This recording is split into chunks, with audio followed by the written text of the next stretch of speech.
বাসায় ফিরে ফ্রেশ না হয়ে অনুপম দুটো বেলি ফুলের মালা তার বইয়ের দিকে এগিয়ে দিতেই চোখ মুখ কুঁচকে বউ তার দিকে তাকালো। তোমাকে না কতদিন বলেছি এসব ঢং আমার ভালো লাগে না। তাও মানতাম যদি সস্তা মালার বদলে দামি কিছু আনতে। অনুপম কোনো প্রতি উত্তর না করে শুধু একটা দীর্ঘশ্বাস ছাড়ে, তারপর ফ্রেশ হতে চলে যায়। ওয়াশরুম থেকে এসে তার বউয়ের গলা শুনতে পায়। গলা উঁচিয়ে বউ তাকে উদ্দেশ্য করে বলছে, অনলাইনে একটা কম দামি শাড়ি অর্ডার করেছি, 4,000 টাকা। কাল অফিসে যাওয়ার আগে রেখে যেও। আমি মায়ের বাসায় যাচ্ছি, রাতে ওখানেই থাকবো। আর শুনো, রান্না করার সময় একটু সাবধানে কাজ করো। গতবার রান্নাঘরের 12টা বাজিয়ে রেখেছিলে, সেগুলো পরিষ্কার করানোর জন্য বোয়াকে বাড়তি 500 টাকা দিতে হয়েছে। মেকআপ কেনার বাজেটে টান পড়েছিল পরে।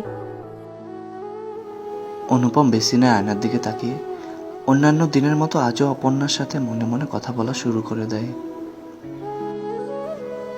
তুমি আমাকে আজও বুঝতে পারলে না অপর্ণা, চোখের মিথ্যে অভিনয় ধরতে পারলে না।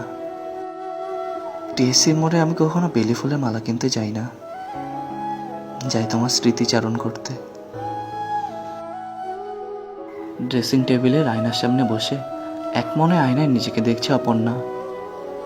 পিঠ সমান চুলগুলো সামনে এনে কাঁধের একপাশে ছড়িয়ে রেখে ভাবছে, নতুন নতুন হেয়ার কাট দেবার মতো মানসিক বা আর্থিক সুখ কোনোটাই যে নেই এখন আমার। অথচ তুমি বুঝতে পারলেই না আমি আসলে ঠিক কতখানি সুখী। সে আমার লম্বা চুল পছন্দ করে ঠিকই, কিন্তু ভালোবেসে নয়, বরং প্রতি রাতে মাতাল হয়ে এসে আমার চুলের মুঠিটা আয়েশ করে ধরতে পারে সেজন্য।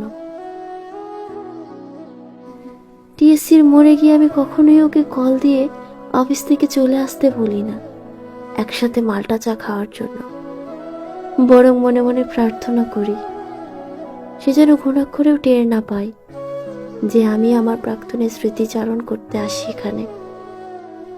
বরাবরের মতো আজও আমাকে অন্ধের মতো বিশ্বাস করে গেলে অনুপম।